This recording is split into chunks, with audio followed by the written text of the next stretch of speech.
Han pasado 20 minutos de la hora aquí en el condado de Pima, donde el sheriff de Arizona enfrentará duros cuestionamientos la próxima semana por su gestión en el turbio caso de Nancy Guthrie.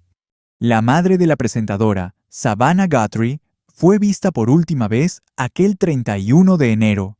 Fíjense bien en sus guantes. Regresemos a las grabaciones del timbre del 10 de febrero. Un sujeto enmascarado aparece a la 1:47 de la madrugada, acechando frente a la cámara estirando el brazo para bloquear el lente por completo, permaneciendo allí durante 41 minutos exactos. Sus guantes lucen impecables, sin rastro alguno de suciedad o manchas. Pulcros. Contrasten eso ahora con el hallazgo de los peritos en el pórtico principal de la residencia Guthrie. Sangre que tras las pruebas genéticas se confirmó que pertenecía a Nancy. Un rastro de gotas que se extiende desde el interior de la casa, cruzando el umbral hasta la entrada. Y sus guantes siguen limpios. Hay sangre de Nancy en el pórtico. Esa es la grieta lógica que 4 especialistas forenses, un antiguo jefe de medicina legal y un analista de escenas del crimen, junto a un exagente del Buró Federal, han intentado descifrar ante la opinión pública desde que estalló el caso. Al entrelazar sus deducciones una tras otra, la realidad que se manifiesta dista mucho de lo que cualquiera hubiera imaginado. Se han examinado los expedientes a fondo. Se sigue el rastro frío de la evidencia sin importar a dónde conduzca. Esta noche, cada folio de esta investigación converge en una sola interrogante que la prensa convencional ha evadido durante 58 días. Si el individuo captado por la cámara portaba guantes sin una sola mancha, ¿quién fue entonces quien sacó el cuerpo de Nancy Guthrie por esa puerta? Antes de profundizar en los hallazgos forenses, si este análisis te resulta útil, dale like y activa las notificaciones. Ahora, los hechos establecidos. Lo que el departamento del sheriff del condado de Pima ha ratificado oficialmente. Se localizó material hemático justo en el acceso principal del hogar de Nancy Guthrie. El análisis de ácido desoxirribonucleico confirmó que dicha sangre era de ella. Es un dato del dominio público. Sobre esto no existe margen de duda alguno. Según lo reportado por Ashley Banfield mediante sus informantes en su podcast criminal, el patrón de las manchas consistía en gotas aisladas, idénticas y sin alteraciones formando un camino desde el pasillo frontal hasta el umbral exterior. Esta es una información atribuida exclusivamente a Banfield, no ratificada de forma independiente por las autoridades en comunicados oficiales. Ese matiz es fundamental para preservar la integridad de este análisis. Consideremos también lo expuesto por Brian Enting el 31 de marzo, basado en una fuente vinculada estrechamente a la pesquisa. Dentro de la vivienda, no se detectaron señales de forcejeo o agresión. Ciertas estancias fueron descritas como impecables. Sangre en el exterior, una casa impoluta por dentro y guantes limpios en el hombre que captó el lente. Estos 3 hechos son el motor que impulsa todo el análisis que se desglosará a continuación. Al contrastarlos con los testimonios bajo juramento de 4 expertos forenses, la conclusión a la que arriban es sumamente específica, está debidamente documentada y resulta mucho más reveladora que cualquier otra cosa que los grandes medios hayan difundido. Iniciemos con el doctor Michael Baden, quien fuera jefe médico forense en la ciudad de Nueva York y uno de los patólogos forenses más respetados y con mayor trayectoria en la historia estadounidense. Él analizó minuciosamente las fotografías públicas de las gotas de sangre en el pórtico de Nancy y detectó un detalle que la mayoría pasó por alto. Las gotas presentan centros pálidos casi como formas de donas. Baden explicó que esa fisonomía es característica de las gotas que provienen de la nariz o la boca, pues se mezclan con el aire. No se trata de un corte en el brazo, ni de una herida profunda en la mano. Es sangre facial combinada con el aliento y la mecánica propia de la respiración. Según su criterio, ella estaba expectorando sangre o goteando por las fosas nasales. Una mujer de 84 años no comienza a toser sangre de forma espontánea a las 2 de la mañana en su entrada principal. Una hemorragia de esa naturaleza siempre esconde una causa violenta o traumática detrás. Un impacto seco en el rostro, un traumatismo por fuerza contundente que descarga toda su energía sobre el tabique nasal o el pómulo. O quizás una presión asfixiante sobre las vías respiratorias que termina forzando un flujo hemorrágico ascendente.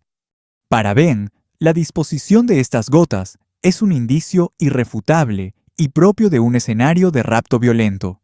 No se trata de salpicaduras accidentales, sino del rastro sangriento de una agresión en el preciso instante de la sustracción.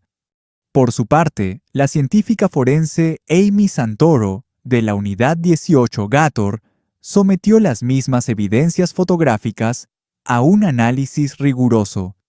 Ella se enfocó en los detalles que yacían ocultos en aquellas capturas. Su conclusión fue que la sangre descendía desde una elevación superior a los 60 centímetros, fluyendo a una velocidad alarmante, lejos de ser un goteo pausado. Una hemorragia acelerada a tal altura sugiere que la fuente del sangrado se mantenía al nivel medio de una persona de pie respecto al suelo. Es decir, se encontraba a la altura exacta de alguien que está siendo cargado en vilo por un tercero. Además, Santoro fue enfática al señalar que no detectó los patrones de manchado que suelen asociarse a una herida por proyectil de arma de fuego. Lo que sus ojos perciben es totalmente compatible con un golpe demoledor, un impacto contuso directo a las facciones, un flujo veloz, una lesión facial severa a más de 60 centímetros y sostenida a la altura de un hombre de pie. Entra entonces en escena Maureen O'Connell, agente especial retirada de la Oficina Federal de Investigación. Ella examinó el mismo material y notó un detalle crucial que nadie se había atrevido a mencionar de forma pública: la ausencia total de espacios en blanco en la morfología de las manchas. En balística de fluidos, un vacío es una interrupción física en el rastro. Cuando un individuo camina sobre sangre que cae sus pasos, inevitablemente crean cortes en la secuencia de gotas. Son huecos con la silueta del calzado, justo donde deberían haberse depositado los fluidos. Si Nancy hubiese salido caminando por su propio pie mientras sangraba sus pasos, habrían fragmentado ese patrón de caída. Sería posible rastrear sus zancadas sobre el suelo, pero O'Connell no halló nada. Ni un solo espacio, ni una sola huella. Su veredicto fue contundente: la ausencia total de interrupciones en el rastro hacía prácticamente imposible que Nancy hubiera salido caminando por su propio pie. La inexistencia de pisadas confirma que los pies de Nancy jamás tocaron el suelo. Alguien la llevaba en brazos. La deducción final de O'Connell fue escalofriante por su nivel de detalle. Nancy fue envuelta y trasladada en vilo a través del umbral principal y la reja metálica exterior. En el momento en que el captor reacomodó su agarre para maniobrar entre ambas puertas, la cabeza de la víctima se ladeó. La sangre que se había contenido hasta ese instante cayó verticalmente sobre las baldosas. Ese es el origen del patrón. Formas anulares derivadas de un trauma en el rostro. Altura considerable, sangrado profuso sin huellas y un ajuste de fuerza en la entrada. La cabeza gira. El fluido cae. Al integrar las conclusiones de estos 4 expertos, el cuadro es desolador. Nancy recibió un golpe brutal en el rostro. Perdería fluidos de forma masiva y se encontraba envuelta en algún tipo de material de cobertura. Fue cargada, no caminó hacia la salida. Las gotas impactaron el suelo cuando el agresor cambió su punto de apoyo en el umbral. Ahora regresemos a las grabaciones del timbre inteligente. Observen al hombre enmascarado frente al lente. Lleva guantes impecables, una chaqueta sin manchas, no carga a nadie y no presenta signos de haber forcejeado. Él no fue quien sacó a Nancy de la casa. Permaneció inmóvil ante la cámara principal durante 41 minutos exactos. Su función, analizando lo que el lenguaje de la sangre nos dicta, no era someter a la mujer. Su misión era bloquear el campo visual del dispositivo para que el cómplice que cargaba a Nancy nunca fuera registrado. Por esa razón, sus guantes están limpios. Por eso no hay un solo rastro hemático sobre sus prendas. Eso explica por qué el video del timbre solo muestra a un individuo esperando con una calma inquietante.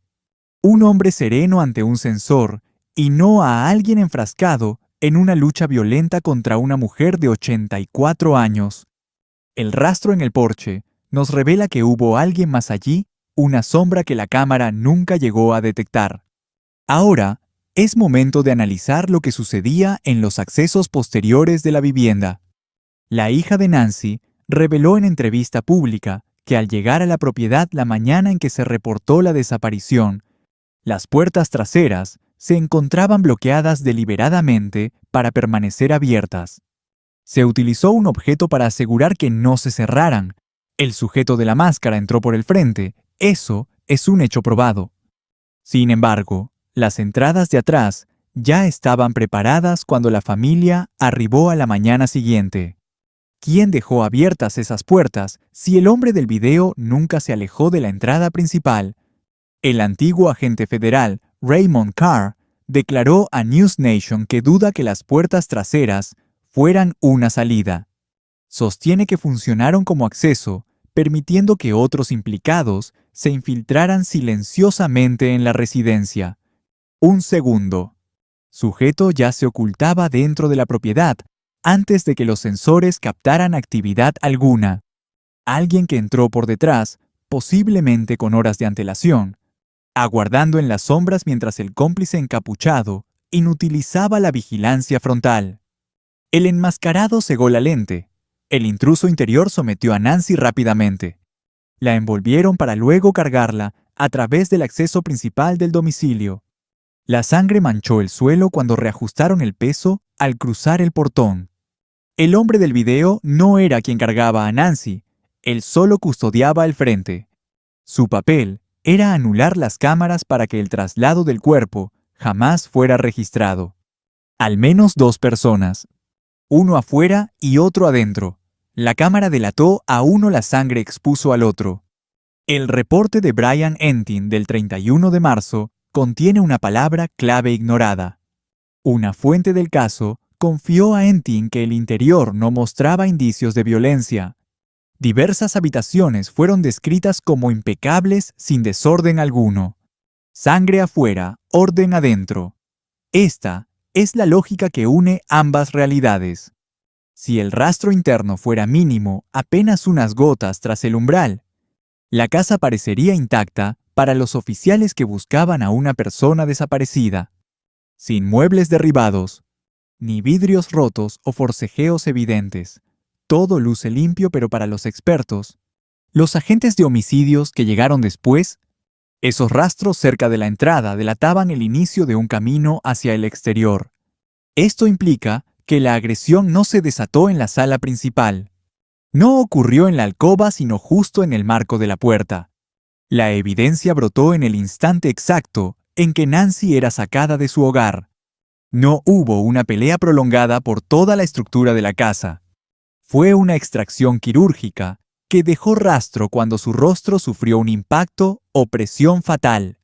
Si el interior permaneció impoluto, salvo por el umbral de entrada, eso demuestra que el agresor mantuvo el control total desde el inicio. Nancy no tuvo oportunidad de luchar mientras la movían por el inmueble.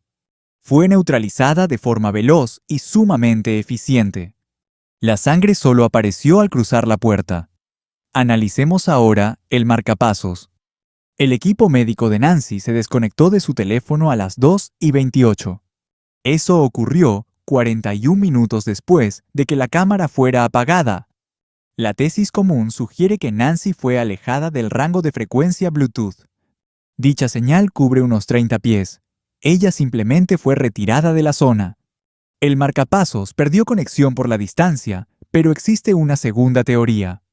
Un marcapasos deja de emitir sus datos cuando el corazón se detiene.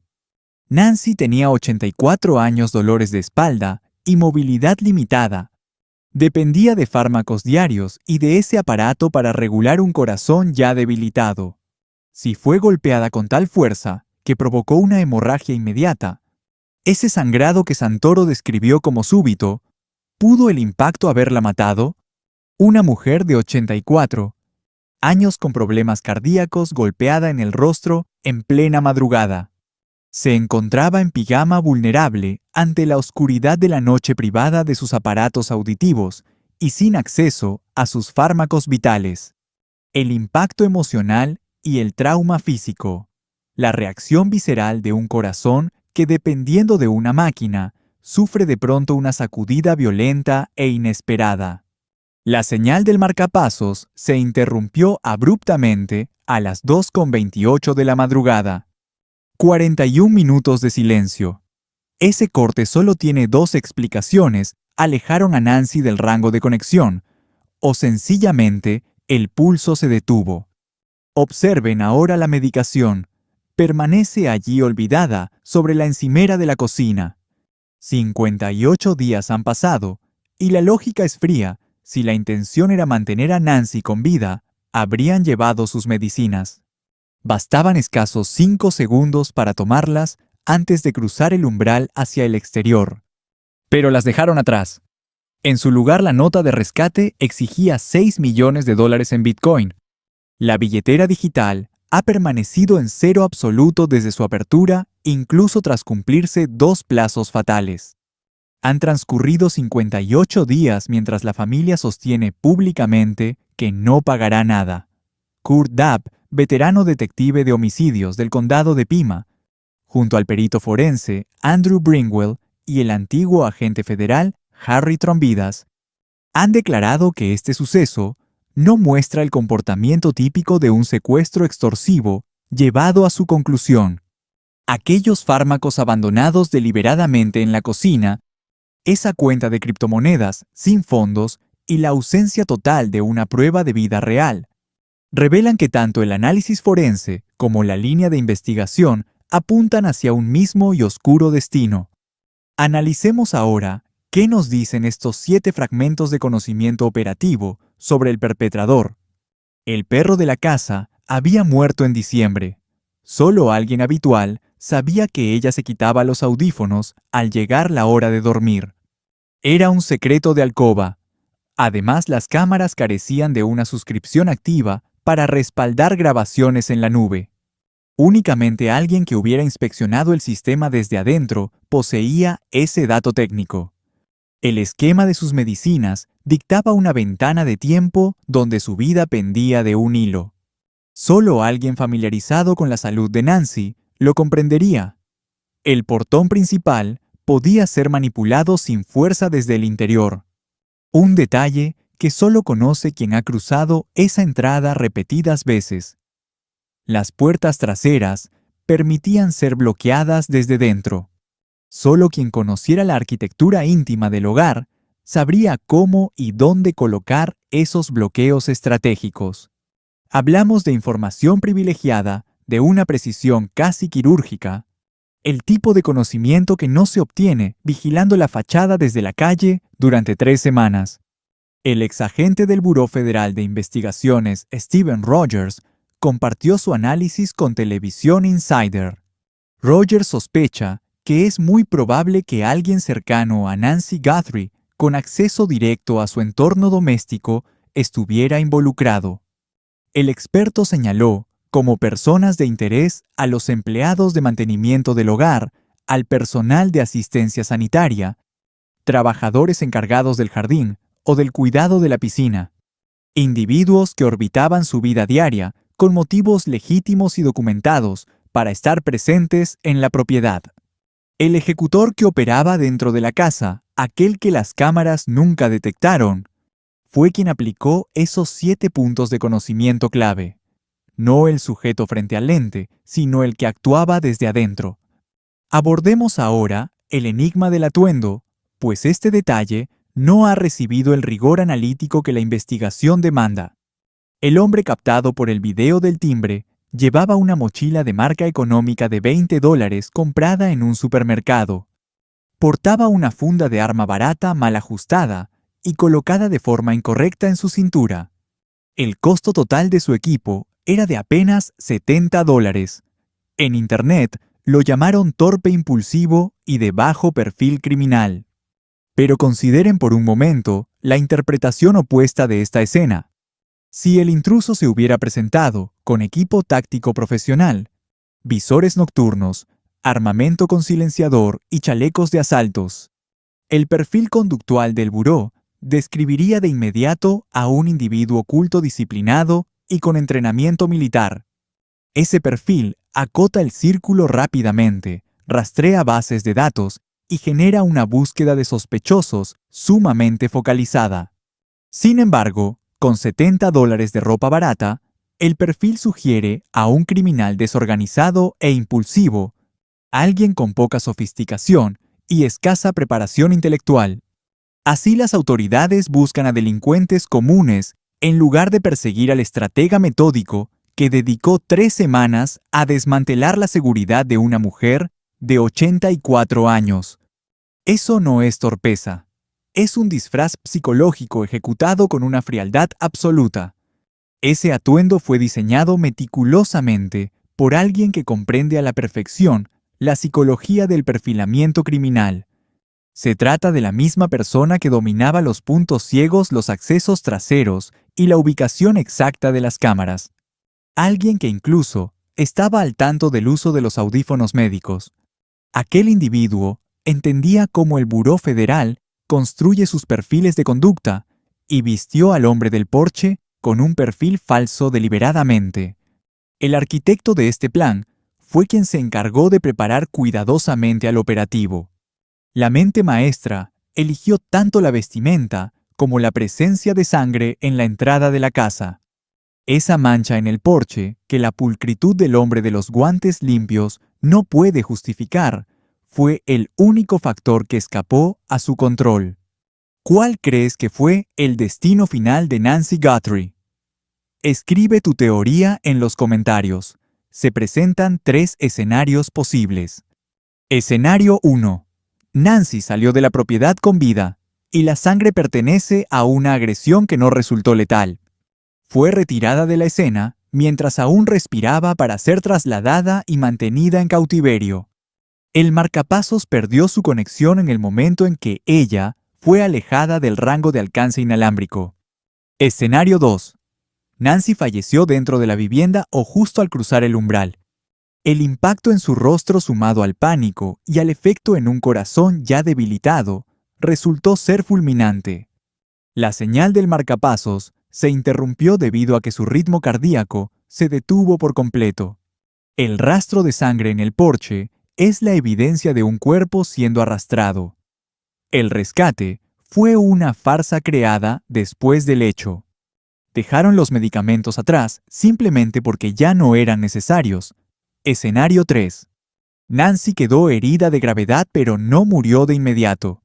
Salió de la casa con vida pero agonizando. Pereció durante el trayecto o en una ubicación secundaria, considerando que sus fármacos quedaron sobre la encimera. Esa billetera de Bitcoin que jamás registró un solo movimiento de fondos. El dolor de la familia, pasando de la esperanza al duelo mientras el marcapasos permaneció en silencio durante 58 días. Tanto los peritos forenses como los analistas de investigación criminal de élite, al igual que los registros públicos, están señalando una conclusión sumamente perturbadora y específica. Y es una realidad que las autoridades federales han tenido clara desde el primer momento. La agente retirada, Jennifer Coffin Duffer, lo expuso públicamente al lanzar la pregunta que define el núcleo de este caso. Si la escena en la casa estaba impecable, ¿por qué razón el sheriff Nanos asignó a detectives de homicidios desde el primer día? Esa interrogante todavía no ha recibido una explicación oficial ante la opinión pública. Una respuesta dirigida a esa presencia invisible dentro de la casa, a quien el lente de la cámara nunca captó. El patrón de las manchas de sangre les revela a los investigadores la forma precisa en que cargaste su cuerpo. La altura, la firmeza del agarre, el punto donde cambiaste de postura y el segundo exacto en que su cabeza se ladeó. Cada movimiento que realizaste quedó registrado en esas gotas sobre las baldosas de la entrada. No puedes retractarte de la sangre derramada. No es posible limpiar las leyes de la física. Y aquel cómplice que posaba frente a la cámara con guantes limpios tiene hoy todos los motivos para entregarte antes de que tú lo hagas. El material genético recuperado en la propiedad está siendo procesado mediante genealogía genética investigativa en un laboratorio privado en Florida. C.C. Moore, la pionera de esta tecnología, quien ha sido pieza clave en más de 1000 identificaciones exitosas, ha declarado tajantemente que no se trata de una posibilidad, sino de una certeza. La identidad será revelada y el reloj ya está corriendo. La sangre todavía continúa, hablando, y no ha guardado silencio desde el 1 de febrero. Nancy Guthrie desapareció el 1 de febrero de 2026. Ella tiene 84 años, utiliza un marcapasos y requiere medicación cardíaca diaria. Sus medicinas permanecen intactas sobre la encimera de la cocina. Sus audífonos no salieron de la casa. Si posee cualquier información, por pequeña que sea, contacte al 1-800-255-324. Se ofrece una recompensa conjunta de $1.2 millones bajo total anonimato. Comparte tu teoría en la sección de comentarios. Escenario 1 o escenario 2 y dime el motivo. Porque esta historia todavía tiene mucho que revelar. Suscríbete y activa las notificaciones para no perderte ningún avance de este caso. La verdad, más temprano que tarde, siempre sale a la luz. El reloj marca 20 minutos pasada la hora en el condado de Pima. El alguacil de Arizona enfrentará una audiencia de destitución la próxima semana, cuestionado por su manejo en el mediático caso de Nancy Guthrie. A la madre de la presentadora Savannah Guthrie se le perdió el rastro aquel 31 de enero. Observen con detenimiento sus guantes. Regresemos a las grabaciones de la cámara del timbre con fecha del 10 de febrero. Un sujeto enmascarado aparece a la 1:47 de la madrugada, estático frente al lente. Estira el brazo para bloquear la visión y permanece allí en penumbras durante 41 minutos exactos. Sus guantes lucen impolutos, ni una mancha ni un solo rastro, absolutamente limpios a los 42 minutos. Comparemos eso con el hallazgo de los peritos en el pórtico principal de la residencia de Nancy Guthrie. Se detectó sangre y las pruebas genéticas confirmaron que pertenecía a la víctima. Un rastro de gotas que emerge desde el interior, cruza el umbral y termina en la entrada. Pero aquellos guantes seguían impecables. Sangre en el porche y manos limpias. Esa es la grieta lógica que 4 eminencias de la forense intentan descifrar. Hablamos de un antiguo director de medicina legal y un experto en análisis de escenas del crimen. Junto a ellos, un exagente del Buró Federal y un especialista en patrones hemáticos buscan respuestas desde que el misterio estalló. Al entrelazar sus veredictos, la inquietante verdad que se asoma dista mucho de cualquier teoría previa. Esta información exige un análisis profundo y exhaustivo. Cada expediente ha sido examinado siguiendo únicamente el rastro que dejan las pruebas físicas. Esta noche, los documentos convergen en una incógnita que la prensa tradicional ha evitado mencionar durante 58 días. Si aquel hombre frente a la cámara no tenía una sola mancha, ¿quién sacó entonces a Nancy Guthrie por esa puerta? Previo a desglosar los hallazgos periciales, es vital establecer los hechos indiscutibles. Sentemos las bases de la realidad, pues el rigor en las fuentes es el pilar fundamental de toda investigación seria. Analicemos lo que el Departamento del Alguacil del Condado de Pima ha ratificado oficialmente. Se constató la presencia de fluidos biológicos en la entrada principal del domicilio de Guthrie. El análisis de ácido desoxirribonucleico certificó que efectivamente se trataba de su sangre. Consta en los registros públicos. Es un hecho fuera de toda duda razonable. Según las fuentes de Ashley Banfield en su podcast de investigación, el patrón hemático consistía en gotas aisladas, gotas perfectamente conservadas, sin rastro de haber sido alteradas. Un camino que recorre el vestíbulo hasta el exterior. Esta información proviene exclusivamente de la investigación de Banfield. Hasta el momento, las autoridades del condado no han validado estos detalles de forma pública. Subrayo también lo expuesto por Brian Anton el 31 de marzo, citando a una fuente íntima al caso. No se hallaron indicios de violencia o lucha en el interior de la vivienda. El estado de varias habitaciones fue calificado como impecable, casi quirúrgico. Sangre afuera, orden absoluto adentro, y guantes sin mácula en el sospechoso captado en video. La convergencia de estos 3 puntos constituye el núcleo del análisis psicológico y forense de este caso. Al contrastar estos datos con los testimonios oficiales de 4 expertos de renombre, el panorama cambia.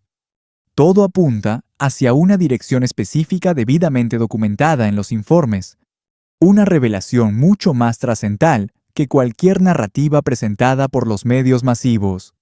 Iniciemos con el Dr. Michael Baden, quien fuera el principal médico forense de la ciudad de Nueva York. Se trata de uno de los patólogos con mayor trayectoria y prestigio en la historia criminal de los Estados Unidos. Tras analizar minuciosamente las fotografías públicas de los restos hemáticos en el porche de Guthrie, descubrió un detalle perturbador que el ojo inexperto pasó por alto por completo. Las gotas presentaban centros pálidos formando una inquietante silueta de dona. Según Baden, esta morfología es característica de fluidos expulsados por la nariz o la boca al mezclarse con oxígeno. No se trataba de un corte en el brazo ni de una herida abierta en la mano. Era sangre proveniente del rostro, combinada con el aire viciado de una respiración agónica. Sus conclusiones sugieren que ella estaba tosiendo sangre o que ésta fluía directamente desde sus fosas nasales. Una mujer de 84 años no comienza a toser sangre de forma espontánea a las 2 de la madrugada en el porche de su casa. Un sangrado de esa naturaleza tiene una raíz violenta, un impacto seco en el rostro, un traumatismo por fuerza bruta o un golpe directo que destroza la nariz o el pómulo. O quizás alguien ejerciendo una presión asfixiante sobre sus vías respiratorias, obligando al fluido vital a brotar. Para Ben, estas gotas son el rastro inequívoco y consistente de un secuestro en pleno desarrollo. No son salpicaduras accidentales, son la evidencia cruda de un acto de violencia en el preciso instante en que la extraían de su hogar.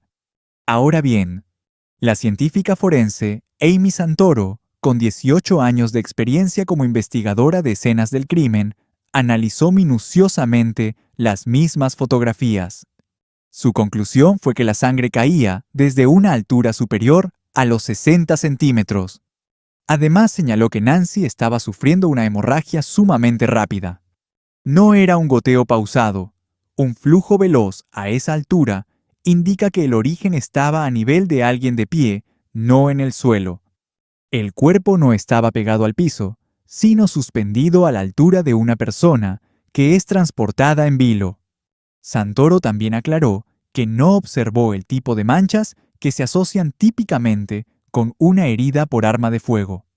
Lo que sus ojos detectan es compatible con un ataque de fuerza contundente. Un golpe en la cara, hemorragia acelerada, lesión facial, y todo ocurriendo a más de 60 centímetros del suelo, sostenida en el aire. Por otro lado, la agente especial retirada del FBI y Maureen O'Connell examinó las mismas capturas y notó un detalle que nadie más había mencionado públicamente: la ausencia de huecos. En el análisis de patrones de manchas hemáticas, un hueco es una interrupción física en el rastro dejado. Cuando un individuo camina a través de sangre que cae sus pies, crean espacios vacíos inevitablemente. Son ausencias con la forma de una pisada, justo donde deberían haber aterrizado las gotas. Si Nancy hubiese estado caminando mientras sangraba sus propios pies, habrían interrumpido ese rastro. Se vería el patrón de su zancada marcado en la sangre, pero O'Connell no encontró absolutamente nada. Ni una sola interrupción, ni una sola huella.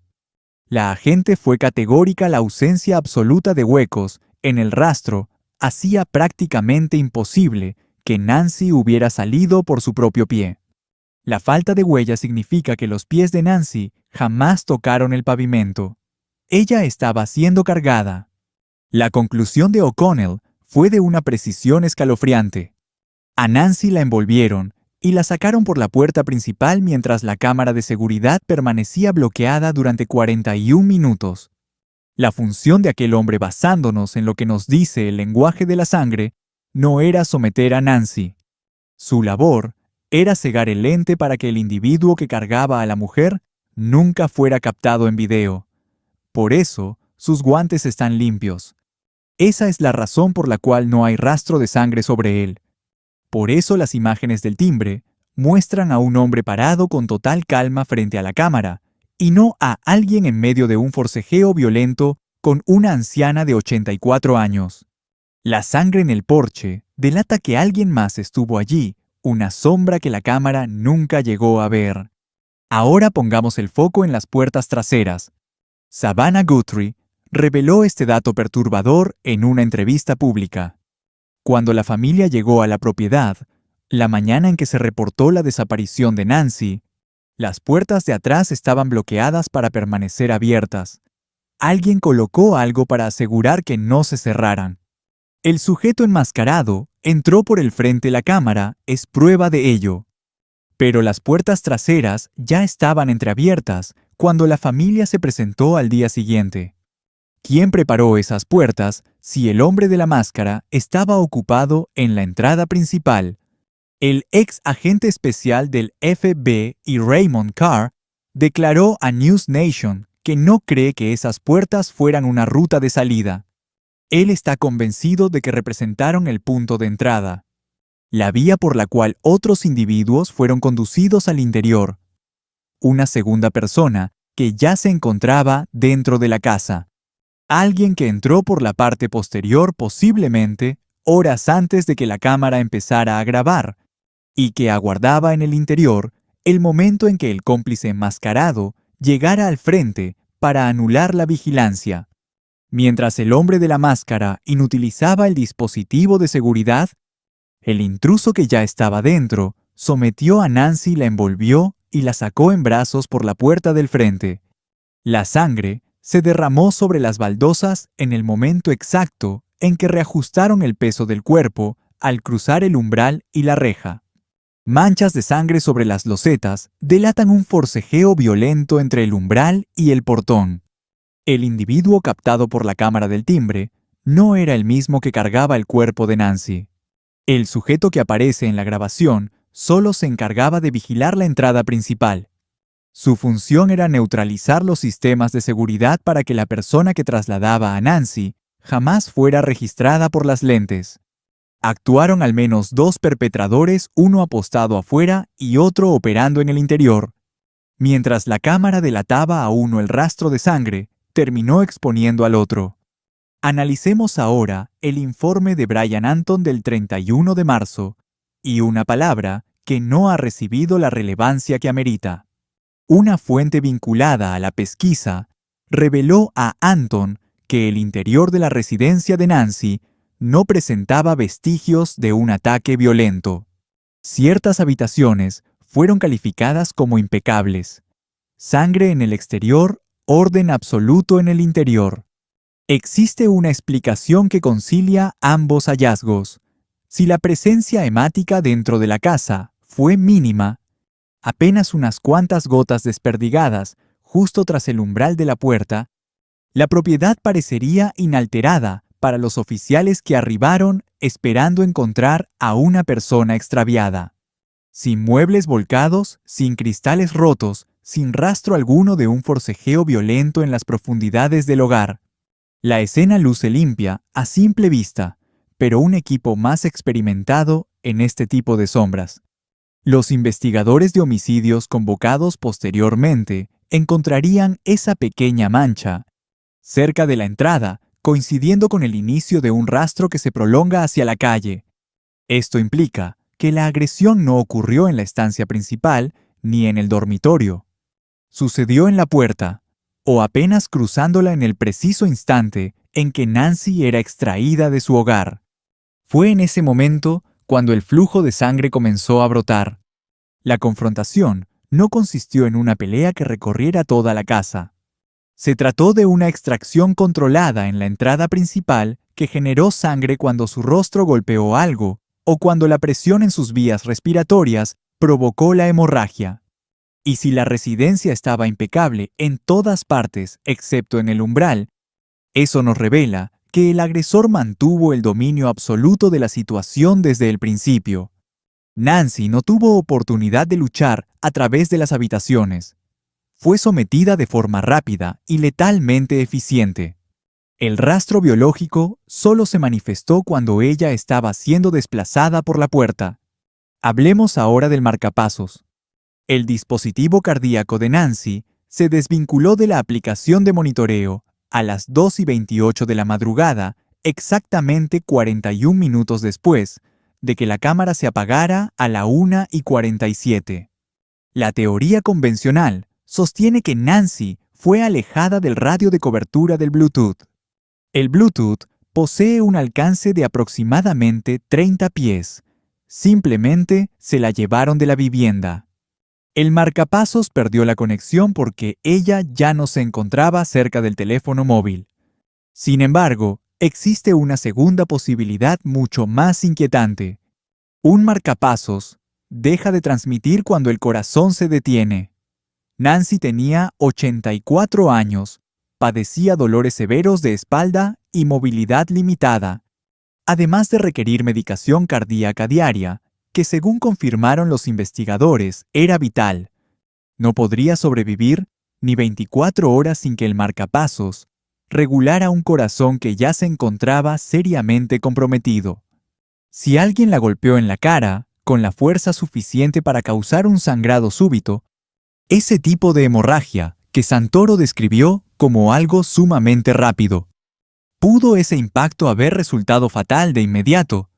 Una mujer de 84 años con un corazón débil golpeada en el rostro, en plena madrugada y vestida con su pijama, sin sus audífonos y sin haber tomado sus fármacos esenciales. El impacto, el trauma físico y la respuesta fisiológica de un corazón que depende de una máquina al experimentar un choque violento y repentino. El marcapasos se desconectó a las 2:28 de la madrugada. 41 minutos de diferencia. Esa interrupción se debe a que Nancy fue desplazada fuera de rango o a que la señal vital simplemente cesó. Pasemos a la medicación. Sigue ahí sobre el mostrador 58 días después del suceso. Si la intención era mantener a Nancy con vida, te llevas sus medicinas. Bastaban 5 segundos para tomarlas del mostrador al salir, pero las dejaron. La nota de rescate exigía $6 millones en Bitcoin. No obstante, esa billetera digital ha permanecido en cero desde el día de su creación, habiendo expirado ya 2 fechas límite. Pasaron 58 días con una familia negándose públicamente a desembolsar un solo centavo. El detective de homicidios, Kurt Dapp, y el experto forense, Andrew Bringwell, junto al antiguo agente Harry Trumbidas, aseguran que el patrón no encaja con la lógica de un secuestro extorsivo convencional. Los fármacos olvidados y la billetera de Bitcoin vacía sugieren un trasfondo mucho más inquietante. Sin pruebas de vida, la evidencia criminalística y el análisis investigativo convergen en el mismo punto. Cada pieza de evidencia señala en la misma dirección. El caso de Nancy Guthrie exige una respuesta, y esa respuesta comienza con la verdad. El perro había muerto en diciembre. Solo alguien del entorno más íntimo lo sabía. ¿Quién crees tú que está detrás de la desaparición de Nancy Guthrie? Da like, suscríbete y activa la campana de notificaciones. Nos vemos en el próximo caso.